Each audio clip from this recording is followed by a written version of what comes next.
After Sam died, my mom and Edie got really close. They'd both lost a lot.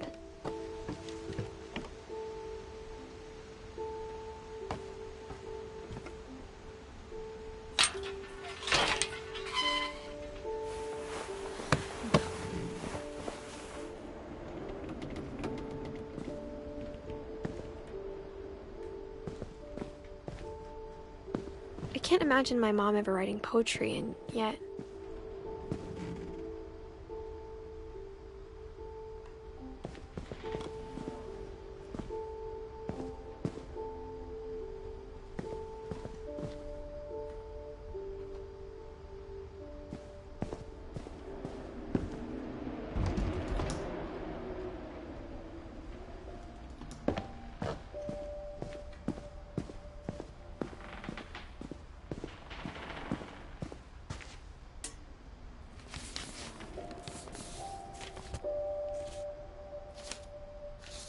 Dear Kay, do you remember the way Gregory used to laugh when he thought he was alone?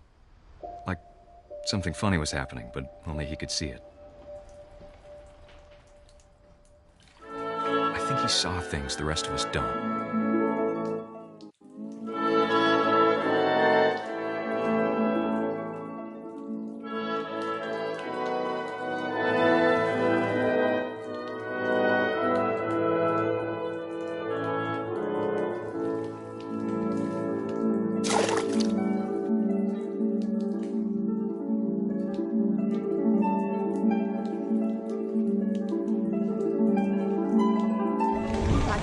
Gregory, it's time to... Hold on, sweetie. Hello? Sam, I told you I don't want to talk right now. I wonder what he saw.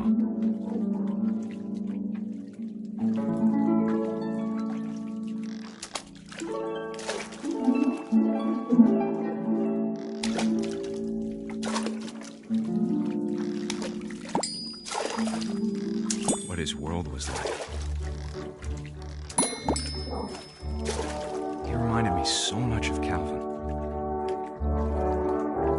Lost in his imagination.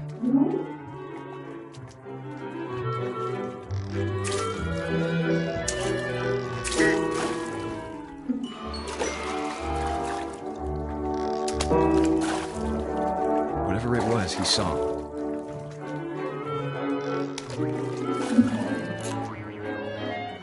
It sure made him happy.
sounds.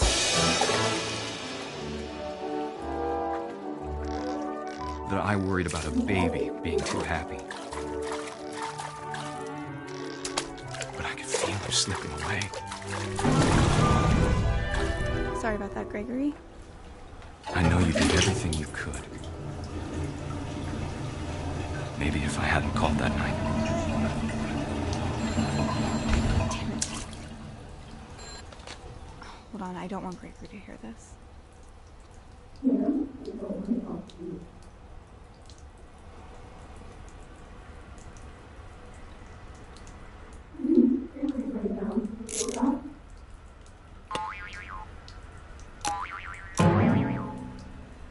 I wish he could have told us about the world he saw.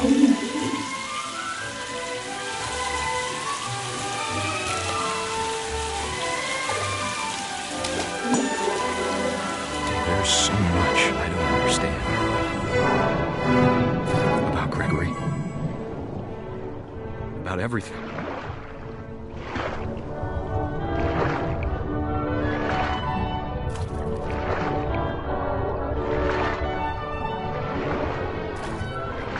What happened wasn't your fault.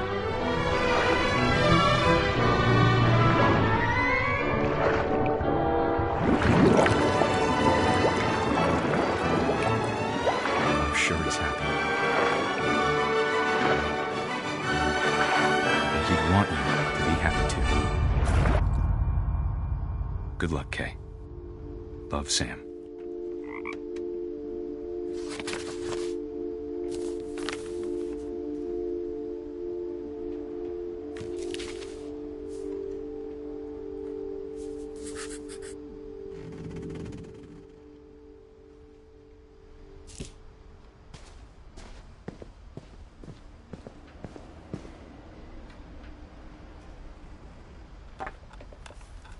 A poem for Gus, who always said the wedding was a bad idea.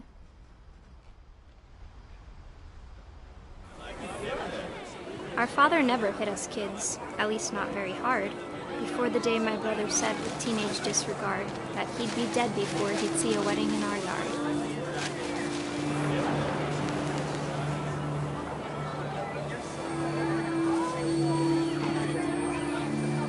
My father made him come, of course, but Gus stood far apart, just flew his kite and bottled up the storm inside his heart.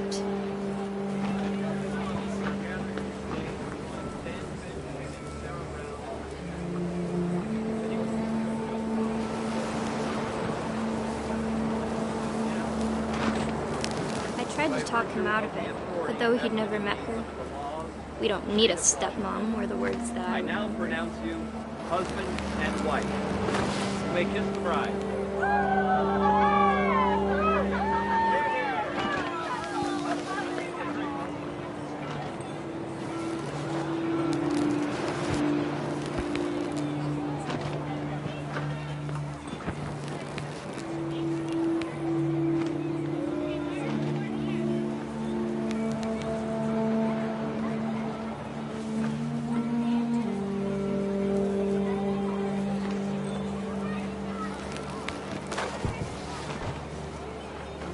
When the time for photos came, Dad ordered him to come here. But Gus declined and as a sign held up his middle finger.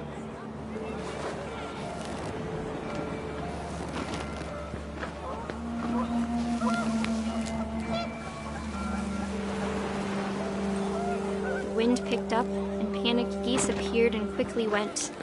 But all the humans did that day was go inside the tent.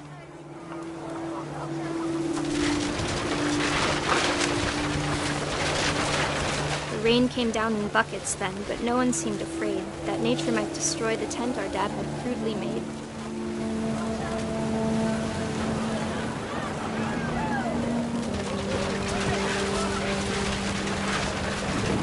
The thunder sounded much too close and full of angry power.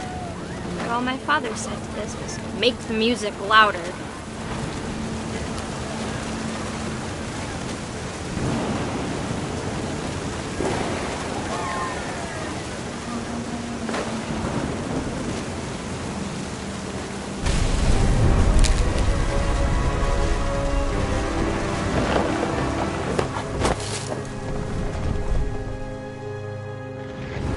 I wish that I could truly say I thought about you on that day. Out there on the beach alone, just you, the wind, the sea, and foam. But I didn't, until we found you.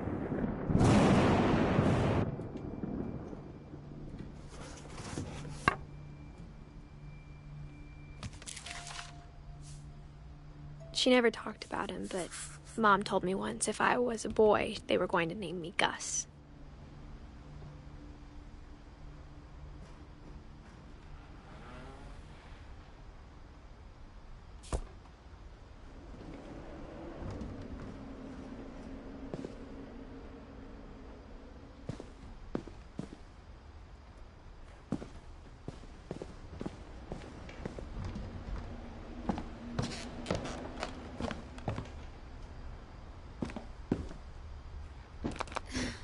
My mom moved up to the loft after her brothers died.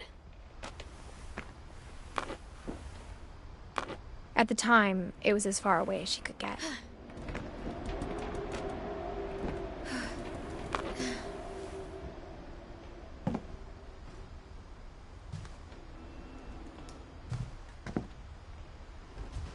She spent a summer building houses in Calcutta, where she met my dad, Sanjay.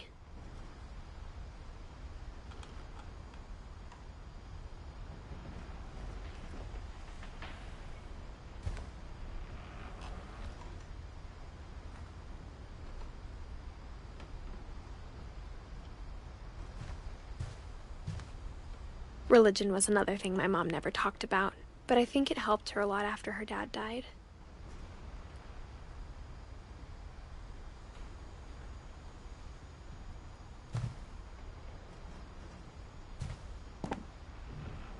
My mom moved to India a week after graduation and got a job teaching English.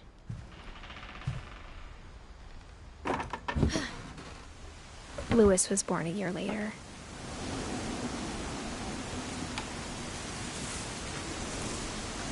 When my dad died, I don't think Mom knew where else to go. I'm sure Edie was happy to have her back.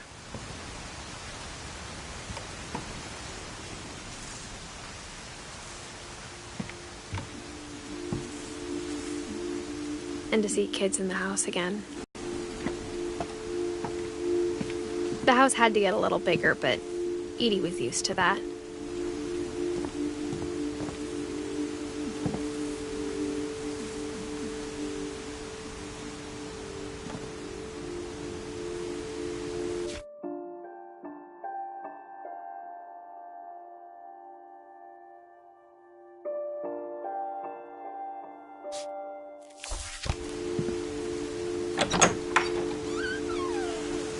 And for a while, things were good.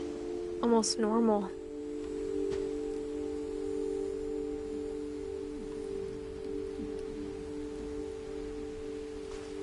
But it didn't last.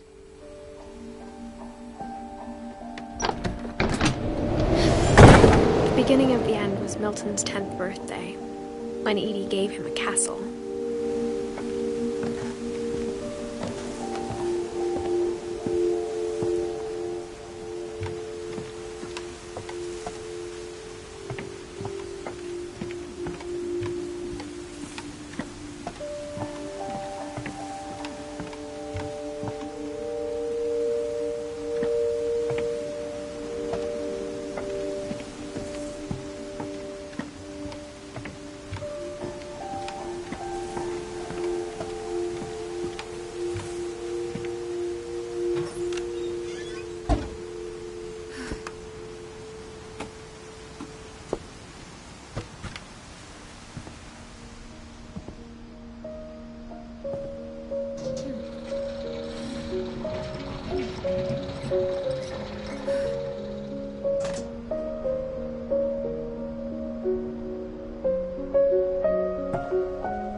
Milton Finch in The Magic Paintbrush.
I was 4 when Milton disappeared.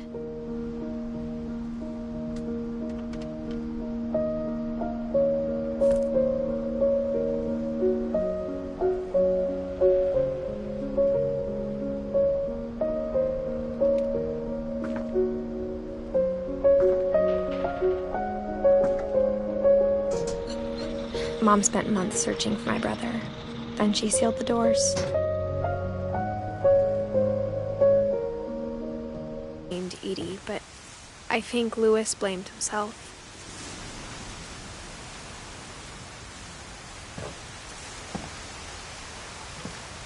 After he graduated, he just spent more and more time in his room. Until Mom got him a job at the cannery.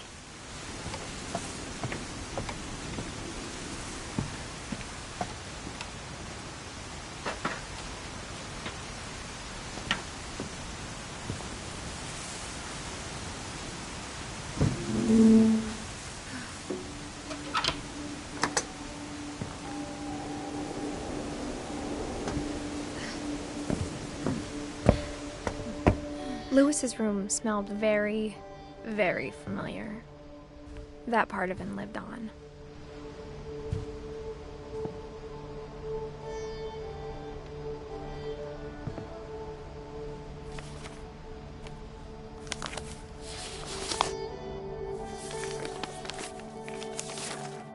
Dear Mrs. Finch, as Louis's psychiatrist, I can understand your desire for an explanation.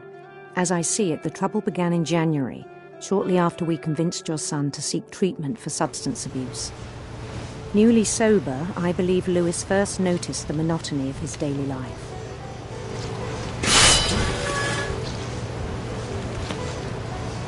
He kept working at the cannery, but he withdrew part of himself. In our sessions, I saw the same behavior. His mind began to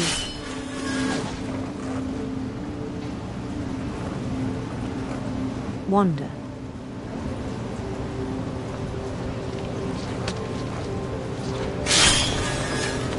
I asked him to describe it. He said he started small, imagining a labyrinth. He'd feel his way about.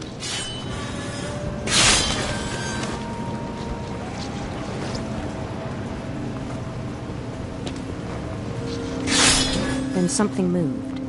Back. And things that have not names. He knew it was all in his head.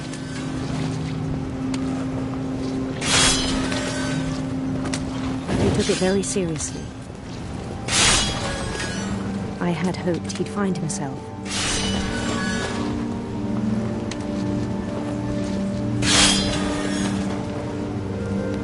But he found something more.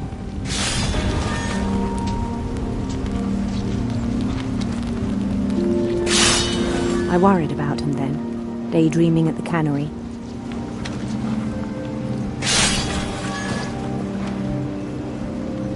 I spoke with his boss. But he said Louis had become a model employee. Methodical, tireless, focused. Like a whole new Louis. So I let him go on.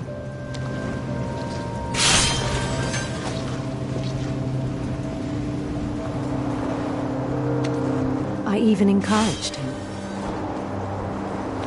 It seemed very promising at first. He told me he'd made a new friend.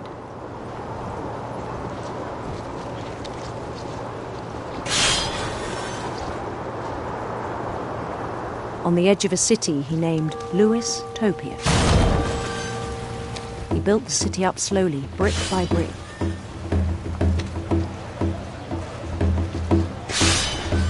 Then he made musicians.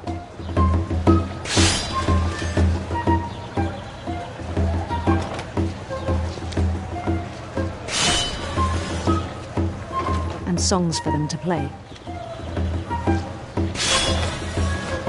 He talked about starting a band. and he was always humming something. Every day his imagination grew stronger.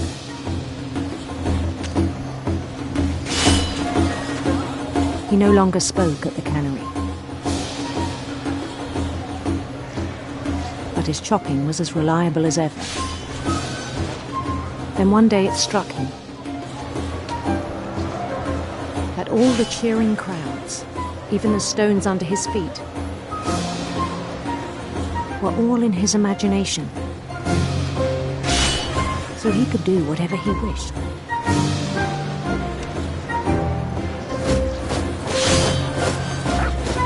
He held an election for mayor, and he won. They begged him to stay, but his mind was already wandering. It became a game for him.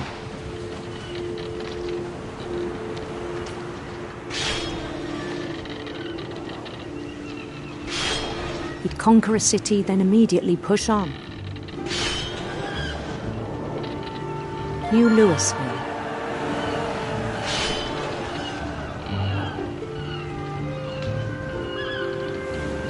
St. Louis.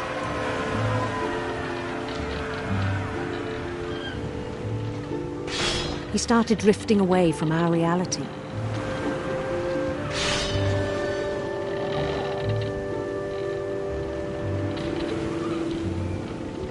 Minneapolis. Until one day he forgot to go home from the cannery. Even as his mother pleaded with him, part of Louis kept sailing on.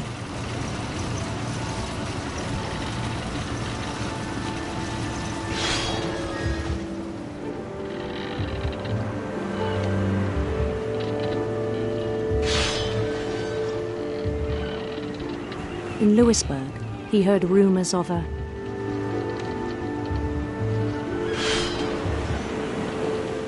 handsome queen.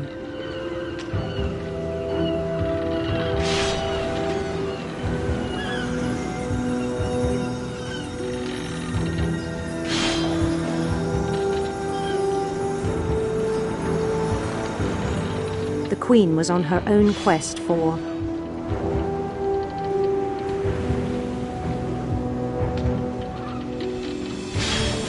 radiant rainbows.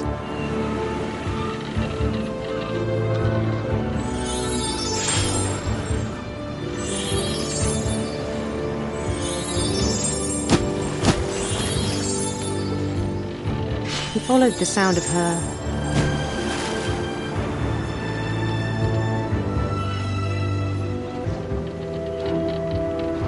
silver harp.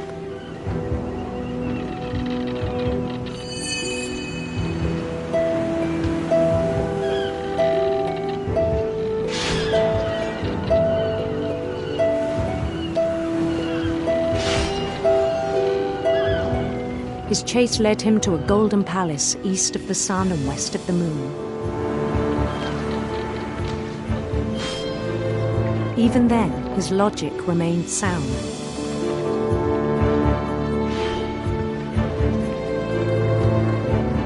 He knew the world was all in his imagination.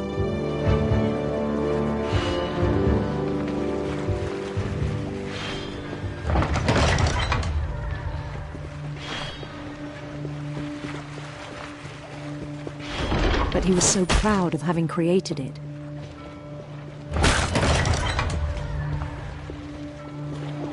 In his own eyes, he'd become something greater than a king.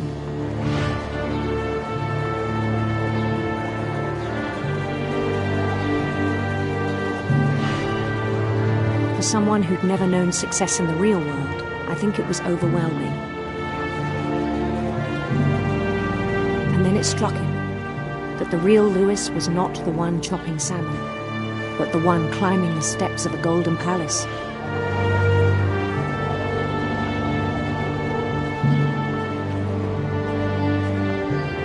My imagination is as real as my body, he told me. It was hard to argue with him.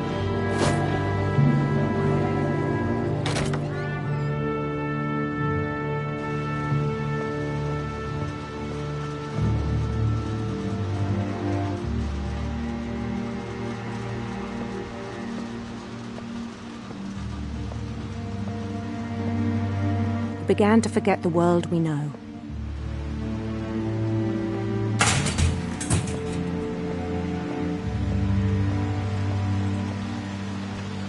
I think it pained him to remember Lewis, the cannery worker.